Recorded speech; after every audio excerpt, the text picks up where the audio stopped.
What did Morse invent? What is that right there? Yeah, the telegraph. The telegraph. And Elias Howe, what's that? Sewing machine. And did we get to this? The cotton gin. The cotton gin. And we'll talk more about the cotton gin down the road. Let's get to a few more. And don't forget, innovation breeds innovation. And once you have innovation, it could go off. One innovation might lead to 4 more innovations. That will lead to 4 more. And it just begins to expand exponentially. It's not that people are smarter. They're just building off of other innovations. So, John Deere invented the what? Yeah, the steel tip plow.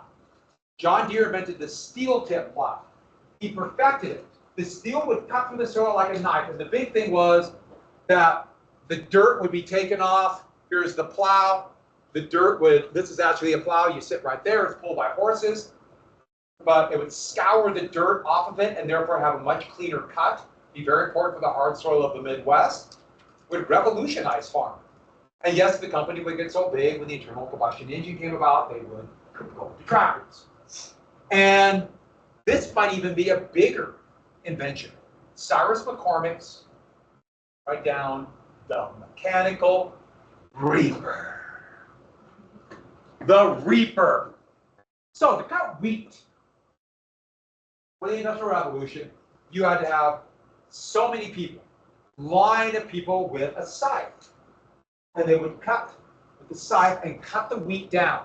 And then take the strands of wheat and beat it against a rock or something hard. They literally just hit it. And the seeds would come up. The seeds are called corn. We just call all this, we just got to use the seeds of maize being called corn. We call that corn. We get this corn, all these seeds of grain, whatever it might be, and then you can mill it. Well, this does the whole process. So instead of having all these people with a scythe and then doing that work with bundles of wheat, this pulled by horses cuts the wheat. And the wheat's cut and then goes and see this right here, these metal bars, it rotates. So it's connected by a gear to the wheels, so the horses pull and it just rotates. The wheat hits it and it kind of spirals the wheat and hits it against each other and all the corn drops down to the bottom and the stalks are just ejected. It did the work of 10 men. By the end of the century, 20 men. You could cut the film, boom, or harvest the grain immediately and then just take it right to the mill. Today, what does that? A combo, which has the same process, it's just on a much bigger scale. Just like the sewing machine and most of these innovations, they still do the same thing. They just do it with larger, bigger scale, more power. Are these two inventions good or bad for small farmers? It seemed good at first, but it's turned out this will lead to the end of small farmers. Let me tell you a couple basic economics right here. First off, you see one of these reapers and you're like, I can produce more grain. But everyone else is producing more grain. What happens to the price of grain, and therefore bread and everything else you make from it, if you increase supply? It begins to drop. How did most people were able to afford this and to a greater degree this? Where do they get the money?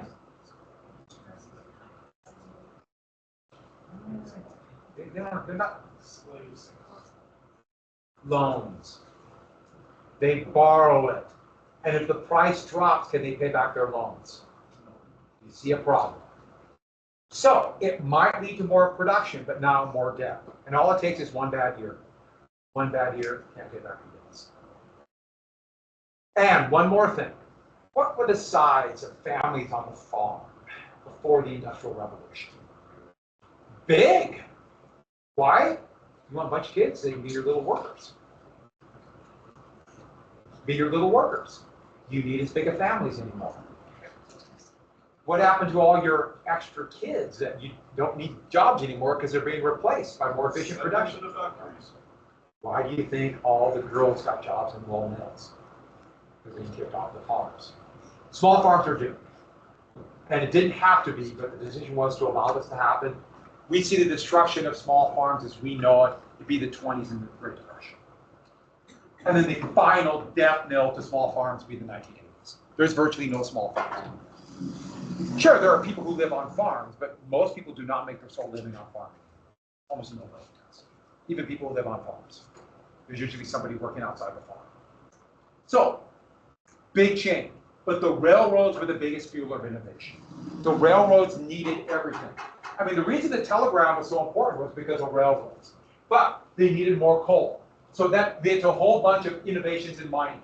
It needed better iron production and more iron mining. And the biggie, railroads required steel. Iron was relatively soft. It was not as strong, so it had to be heavier. Steel would revolutionize railroads. Now, you really won't see that till after the Civil War, but steel would become the measure of industrial production. New business practice had to be innovative. Corporations, the first corporation was the Bank of the United States.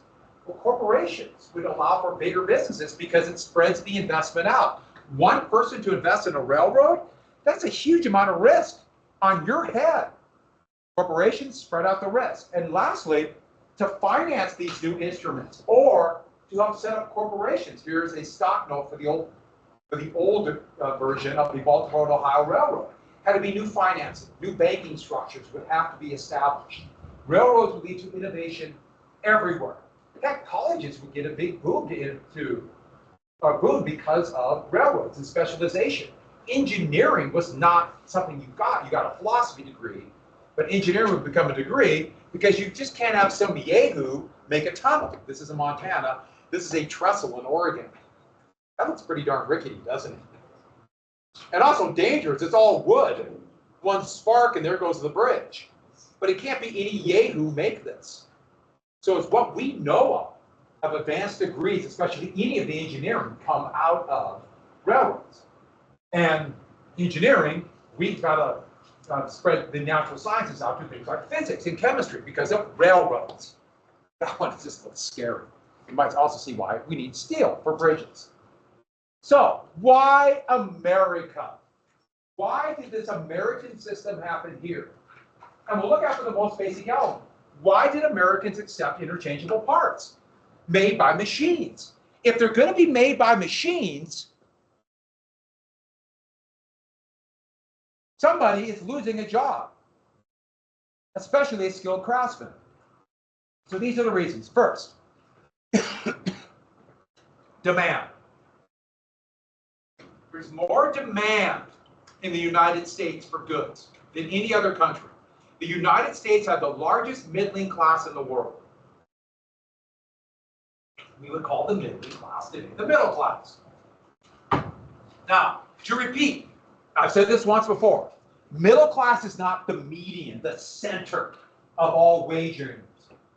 Middle class is this. They're not working class. Working class requires virtually all the money they make for survival.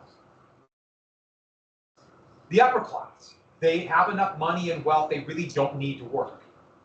They have enough wealth and to afford all these, the house and servants and all the trappings of an upper class life. Middle class is this. And if you did not know this or didn't remember, you might want to jot this down. Middle class have to work, but afford some of the upper class lifestyle. But they have to work. So these are these new middle class, usually like things like clerks or technicians, professional classes like lawyers or accountants eventually. Middle class. And that's what middle class is today. They can afford some of these trappings and not go into a great amount of debt. So back then the big deal was, own your own house. Have a servant who was a working class person who needed every penny for survival. Middle class can afford this. Have porcelain, china, that was a big deal. I have this, look at my dishes. Paintings on the wall became a symbol of wealth. And the cheaper ones then for those who couldn't really afford it. Today we have the same elements, but like for example, you can buy a house without going into a huge amount of debt. Or to send your children to a college in the United States without a huge amount of debt. Most people can't do that. Most people are working class today. And so, part of the reason why is, here's the wealth at the beginning of the Industrial Revolution. And the richest 1% in the United States only had about 30% of the wealth. That's still a lot. That means 70% of the wealth was spread out amongst other people, meaning they could afford to buy more. Look at Britain at this time. It's almost 60% of the wealth. It was really stratified. By the way, you notice how the percent of wealth in the richest 1% dropped like a rock here? What happened? The Great Depression and liberal economic policy. As soon as liberal economic policy ended, the wealth, you don't see it so much in France. Britain was slow, but now Britain, the wealth is focusing to the top. The United States slowly went up to the richest 1%. Now it's going up exponentially. Just wait, it's really going to start going up. But that's the middling class. Hey, the big thing is if there's more wealth in the top 1%, that means there's less money for others to buy goods. Does that make sense? The most basic economic argument. Next, a shortage of labor. And the thing about the shortage of labor was there weren't those skilled craftsmen. So Americans did not resist. In fact, they thought they needed these machines to make these goods because they weren't being made. They had to buy them from Britain. And when a skilled craftsmen in America started having their jobs taken, it's too late to stop it. France, for example, their skilled craftsmen fought really hard against industrialization, so they began it much later than the rest of Western Europe. You see the same thing in what is now Germany. Western Germany accepted it. Eastern Germany did not, and Prussia was way behind. They just had a really good army, so they changed things. Britain, they fought against it, but were defeated. And education. We've already talked about how education is training you how to be good little factory workers. We talked about this on Tuesday. But it's more than that. It is more. Being well educated allows you to adapt easier to new technology. If you're well educated to think. And that does not mean if you're trained in a skill. If you're trained in a particular skill, that doesn't make you very able to adapt. If you just know one skill, and that skill becomes obsolete, now what? An overall education that treats you how to think, and that's what the United States was the best educated society in the world, allows you to adapt. I tell you, do not specialize in a skill unless you really like that skill now. It will change. Trust me. And so, public education, because of this kind of dual mandate of what it meant to be an American and for business, would allow for the spread of public education. Horace Mann would be one of the leaders of this, pushing for universal education. And that meant that everybody, regardless of your income, would at least have some basic form of education. And other countries would follow this, but the United States was clearly a leader, faster than any other nation in providing education, especially which section, the North or the South? Yeah, by far the North. By the Civil War, the literacy rate in the North was over 90%. In the South, amongst whites, it was about 70% for males, while 50% for girls, and amongst slaves, it was about 20%. The North always had higher literacy rate. Montana used to have really high. We're sliding on that. We'll see. And that's, ma'am, public education for two reasons. No, we're very high in here, I assume. Yeah, public education is sliding. It's becoming, we're just not funding it. Funding it like we used to. I can't think of a district right now that's not being funded. I'm trying to think of it. I can't think of it. Oh, this one. Yeah, it popped in my head. Yeah, one that's being gutted. They're a twofold citizenship for one, a thinking, questioning society to understand what it means to be a citizen, what it means to make decisions on who is ultimately sovereign, what our leaders do and how they do it, how the economy works, and to be good workers. It's kind of a dual mandate. Which one is more important? You can imagine who's going to think they want unquestioning workers. And you can imagine who wants that. Those who are hiring. Now, I told you yesterday, or Tuesday, how they're manipulating workers. I told you about that, what they do. I told you that because I believe the factors of citizenship are incredibly important. If I believe that all you should be are good trained little workers, I never would have told you that. Why would I tell you that? You would think it's just natural. I want you to be good citizens. So I'm leaning towards a citizen one. I think I'm probably in a minority. But I should, if I believed that you should just be good little workers, I wouldn't have told you, and then you would have had a good surprise then. A fun little surprise for the future. Now you know the surprise now. And here's the thing. Let me get back to skill. And this is something that I really got to emphasize.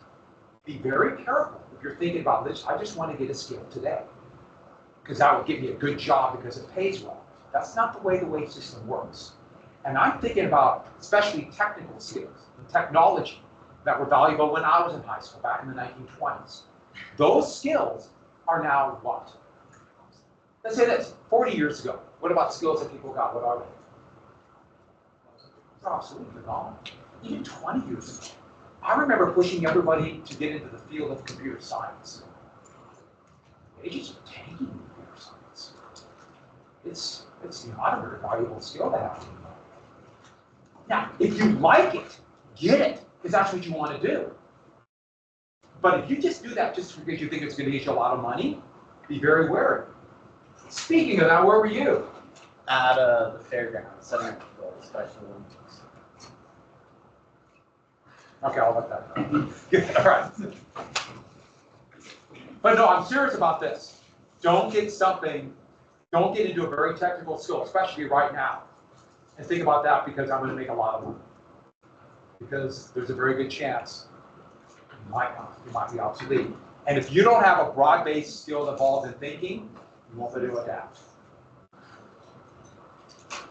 Actually, to me, I think there should be no technology in school.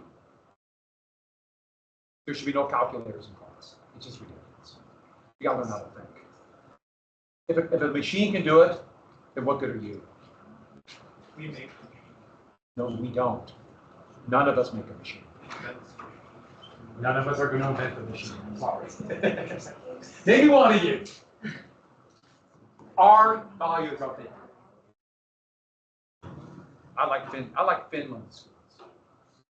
Except for this, I like pictures. I like showing pictures. Here, oh, what's this? What's this? It's an abacus. So you could do math in class, and they would move it back and forth. When I was in elementary school and junior high, we still used abacuses. Yes, I know, I'm old. Get over it, people. See my eye? All right. So, speaking of education, here's the spelling test from someone in 8th grade. And I just thought this was awesome, so I thought this was a good time to put it in there.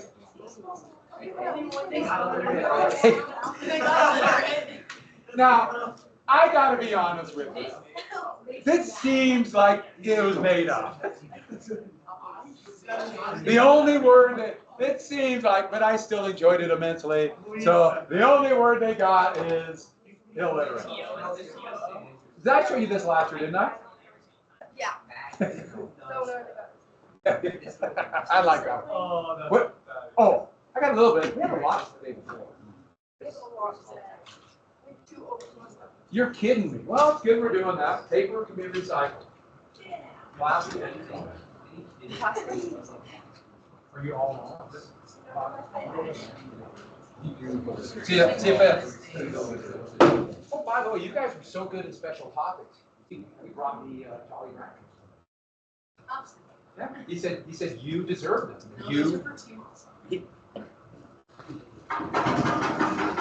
He said I brought your class is so good. I brought you Jolly Ranchers, and I'm reading it, and I'm you. So that's great. You guys can watch me eat while you guys. Moving on. Capitalism. Only write down the wealth of nations. Capitalism. Now, Adam Smith was pre-capitalism. He is a philosopher. But Adam Smith will write one of the most famous books. Write down the year, 1776. Gee, I wonder if anything else big happened in 1776. I can't think of anything. Nothing at all in 1776. I'm sure something somewhere happened. And by the way, if you don't know immediately what happened in 1776, come on. But he wrote a book called Theory of Moral Sentiments and the Inquiry into the Nature of Causes of, everyone calls it The Wealth of Nations. It's pre-capitalism, but he's looking at how markets function. And he's going to create a new field of study. He's what they call a natural philosopher. But the new field of studies, one we talked about before, just to review, economics. How people deal with scarce items. That's the consumption, the transfer of wealth to get it, the production, and everything in capitalism is scarce. And everything, therefore, is for sale. Everything. And that should make us all kind of think for a second. But how people deal with it. Scarce items. Now, he did not come up with this philosophy. He took it two Arab philosophers. One was named Ibn Sin, and another Arab philosopher wrote in the Ottoman Empire about the 15th century. Pretty remarkable. Where were you? I was setting up special. Oh, I've heard that story before. How come Caden got here 5 minutes earlier?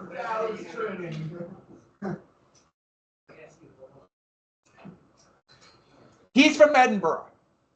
He's from Edinburgh, and so he's a Scotsman. And I made the pilgrimage to his grave. I read The Wealth of Nations. It's really interesting. The problem is it's written in 1776, and there's no grammatical rules as we know it. So I'm not making this up when I'll say there's like 2 pages of the book and it's 1 sentence. It's like, because there's no rules about run-on sentences. And it's just really hard to read. We're used to reading a sentence, then the next sentence, and it's just weird. But it's one I'd read in college, and anything you have to read in class, it's never quite as good as if you pick it out yourself. I think we all understand that. And then I read it on my own one summer, I don't know, 20 years ago, and it was really good. So, I'm not saying you should read it, but if you are interested in economics, it is a really interesting read.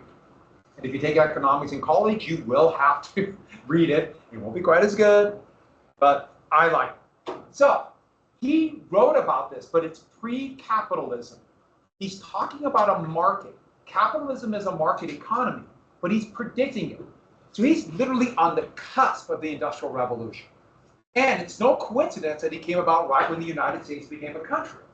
Because Thomas Jefferson's going to read this, and he'll get different prescriptions from it, but he's going to be, wow, Alexander Hamilton read this, and he saw something totally different from this. People talk about the Wealth of Nations all the time, and Adam Smith are almost always wrong. Because most people don't read it. I'm glad I did. So, what he talked about was the idealized free market. Now, there have been markets as long as there have been trade. So we'll go back, 8,000 BCE in Kettle Hayek and what is present-day Turkey, when the first trading towns were set up in a market where goods are exchanged. Capitalism is a form of a market economy. And you could be for market economies and want a market and still be relatively fearful or against capitalism. But if you like capitalism, you like a market. Capitalism is a different breed than the other markets. But he's talking about the idealized one. In perfect conditions, where anybody could produce goods, buy goods, wealth could be transferred freely, everyone accepts the rules. This idealized market. How often in world history has there been an idealized, perfect free market? Never even close. There's always rules the big can manipulate, or those with guns can manipulate. And so there's never been, so this is the idealized market. He's talking about this will never happen, but we should get as close as possible to this for a wealthy nation, the wealth of nations. So what did he say? Everyone is operating in their own self-interest in a competitive market. And what do they want? Some kind of wealth, aka money. That's what the little dollar sign is.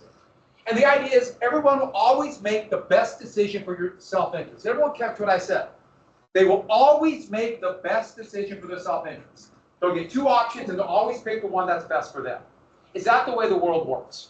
To some degree, not completely, but They might make decisions what's best for them. Do they always make the correct decisions? About half the time. And so the point is, he's idealized. Hey, most people can't make good decisions because we don't know all the information. Either we don't have all the data or we just don't know enough. Will you be here 5th? Yeah. Okay, see you then. And next. So what sets prices and production? Supply and demand. Supply and demand sets prices in the market. This is the market before capitalism and the market it gets after capitalism. In the idealized market, this happens. In every other market, there could be things manipulating it, but prices are set by supply and demand. So, the very basic economic curve is this supply and demand curve here. It's generic. It's a generic, supply goes up, price goes up, or how demand is affected. If you've taken a business class, they're usually like a little brief little thing on economics. People think business is economics, and it is not the same thing. You might get a little bit of this. We don't have an economics class at Cal. There's been proposals. In fact, I set up a proposal for an AP economics class, but we don't have enough teachers to do it. And I think I'm the only one who can teach it. I think I'm the only one who's qualified.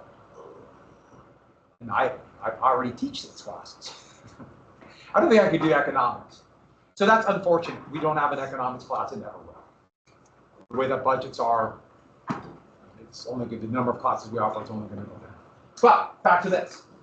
This is how it works. And it's the most basic element of supply and demand. The most basic element of supply and demand. It's just simple. If the price is low, this is just generic. You know, what does 6 mean? If the price is low, you won't produce that much. Why? Why produce that much if you don't get much money? But if the price goes up, you know, if the price goes up, they produce more. Does that make sense? Hey, people want it. Let's get in the market because the price is going up. People want it.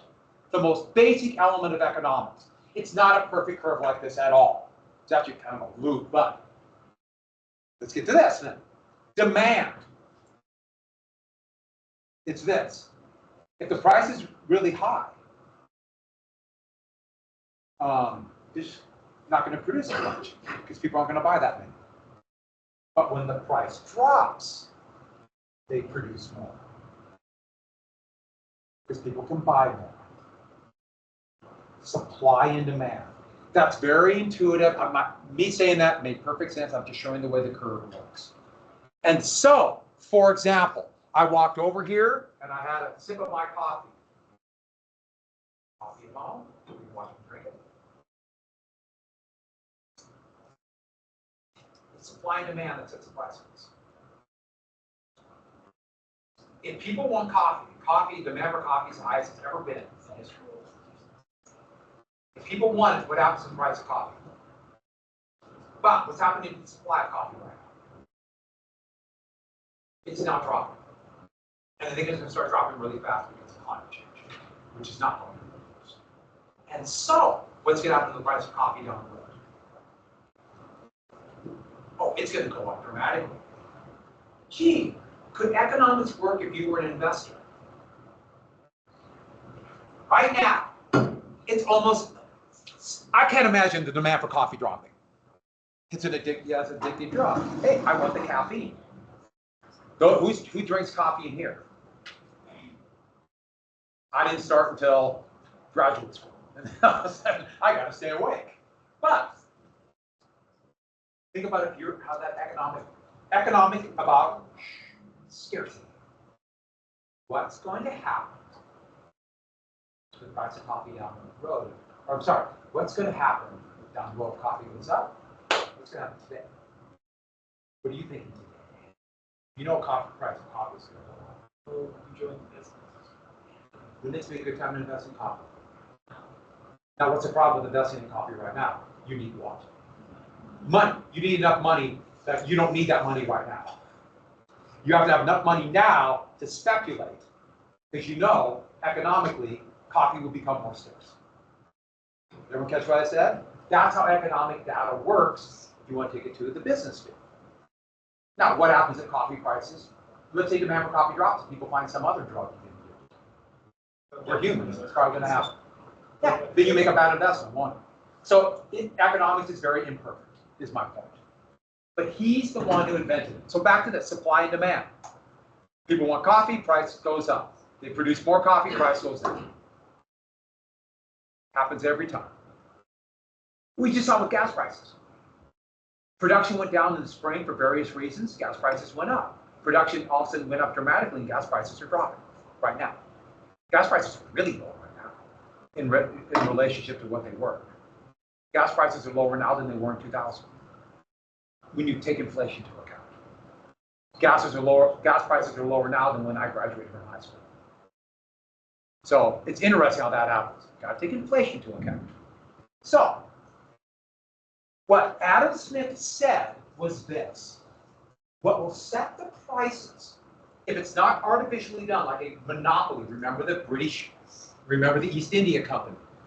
It's called he called it the invisible hand of the market. There'll be some equilibrium set between supply and demand, where that price would just kind of happen, where the price where consumers will still buy the good, and yet the producers make enough money to pay for their costs. There'll be some kind of supply and demand. And if people, their costs are too high, they go out of business. If people can't afford it, they don't buy it. And there'll be some, and you know, because it's some kind of equilibrium, it could go up and down. There's no like set price. Once you start setting a price, you no longer have a free market. And that's what Adam Smith talked about this market. Now, when I say all that stuff, my guess is all of you kind of said, yeah, that's intuitive, I got that. But this was revolutionary. Most people did not read Arab philosophers in Britain, but they read him. And so, here's the issue for producers, though. Competition is really risky. Let's say you invest to produce goods like coffee. You want to buy coffee, you want to roast it to get it to the market where people will buy your beans or ground up, whatever you sell, some coffee, whatever it's going to be. You have to make a big investment in this. And there's a lot of risk. And if you can't match the price, you go out of business. But if you cut your price to match it and it's greater than your cost, you go out of business. Business is a risk. I bet a lot of you have family members or friends who've started a business. It's shockingly risky, especially when most people to start a business have to borrow money, and then those debts will be due regardless if you make sales or not. It's actually pretty scary. So, what you want, you have to make a profit. What is profit? It's called profit margin. You might hear marginal profit. It's the margins between revenue minus the cost. And if your margin is too low, you can't make it. Or if you have no margin, your costs are greater, you're done. That is the deal. And so there's a lot of risk. So anytime you start a business, there's a lot of risk. And what's the only thing that the producer of goods can control in a fully free market?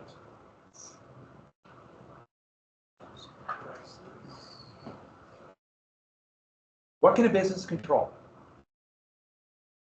Can they control prices? What controls prices? I just told you before, what controls prices? Supply and demand. If you try to raise prices to get more revenue, your competitors will undercut you. Yeah. Can you control workers? No. Yes. Cost. That's it. You can only control the cost. Huh? No, the price is what you charge. The cost is your cost to build it. That's your cost. The price is what you charge. And the price is set by supply and demand. Workers are paid for by the wage system. This isn't a market economy, but it's more and more unique to capitalism. And once capitalism became dominant, everybody had to adapt to the wage system. What sets wages in the wage system?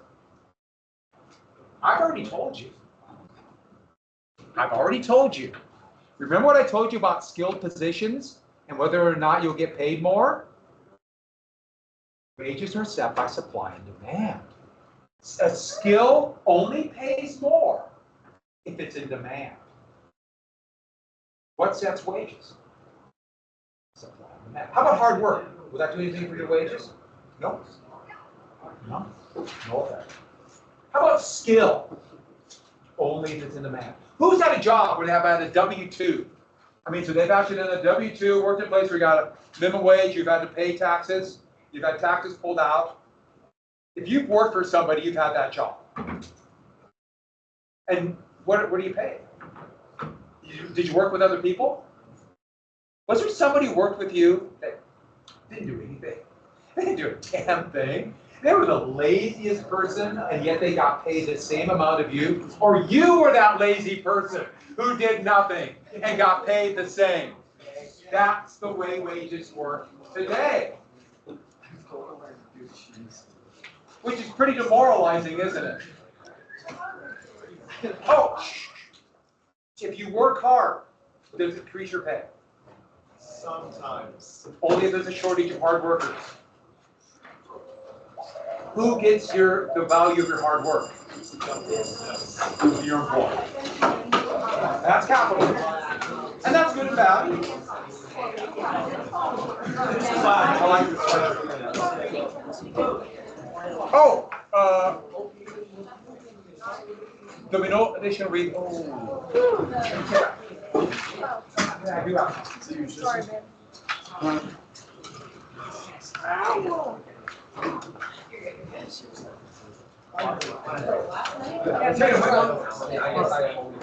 Wait one second. I do have one. Go through and in your review book, just go through and read through 9 and 10. We've already kind of covered the class, just kind of review it. Okay. But let me give you one thing. I'm gonna miss tomorrow. Give me a sec. We'll take it done. Use your knees better. They are short. I'm honestly not, bro. I'm finna go. Nah.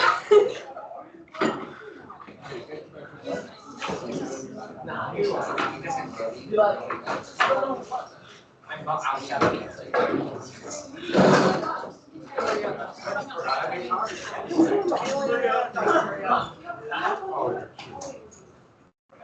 I didn't.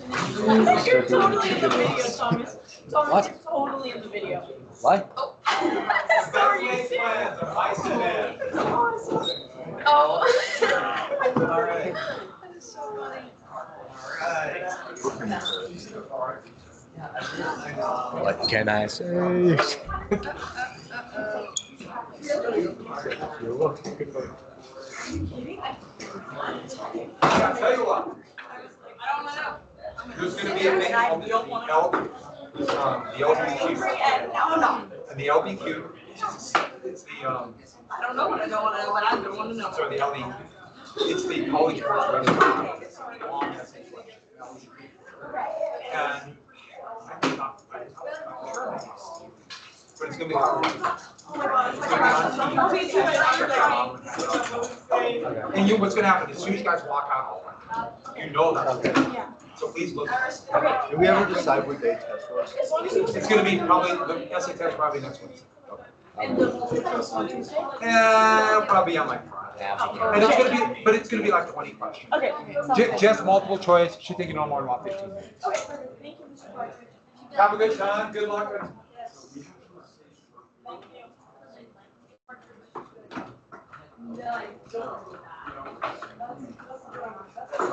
Nice job.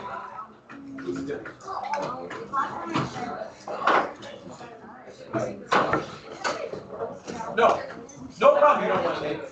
You decided we just got it back. But no problem at all, I mean, that's. The problem is, if you decide, say, in 3 weeks, I should take it, that's the good part. You, but, and you'll still have your transcript, you'll take it off, don't worry about it getting AT. It's up to you. So if you were signing up for a class, you're I'm a big fan. You gotta go to whatever the system is, you should have got an email. From that, I don't have it with me. What is the system? Is it RevTrak, is that right? Yeah. Oh yeah, my mom paid that. Is there anything Did I send you an email? Then you have a. Someone give me a second. I thought I printed something and it doesn't do right here.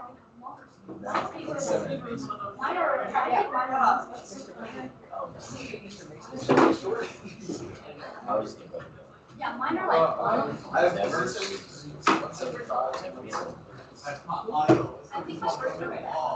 It's making me mad.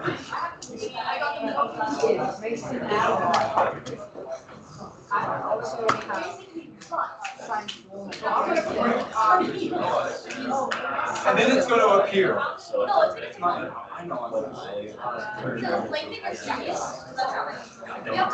So, like,